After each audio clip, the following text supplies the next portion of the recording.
Fuzzy Mud, Chapter 34, Tuesday, November 23. Miss Marple lay in a crate in Dr. Robert Crumbly's office. Dr. Crumbly stood alongside the crate, a hypodermic needle in his hand.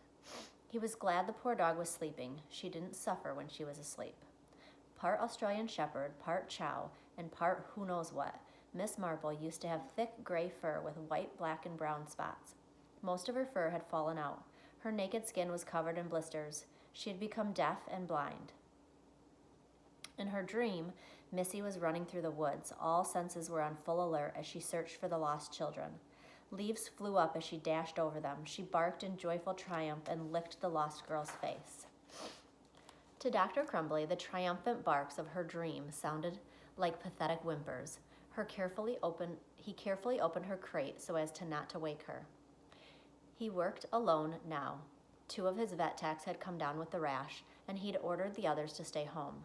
He wore gloves and boots, but not a hazmat suit. He didn't want to scare the animals.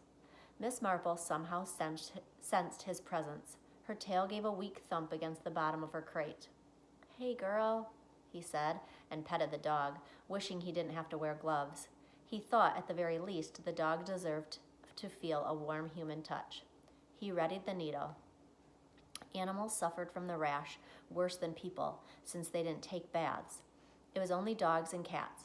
Dr. Crumbly had seen many different infected animals, including hamsters. It wasn't only dogs and cats. Dr. Crumbly had seen many different infected animals, including hamsters, rabbits, a ferret, and even a skunk named Penelope.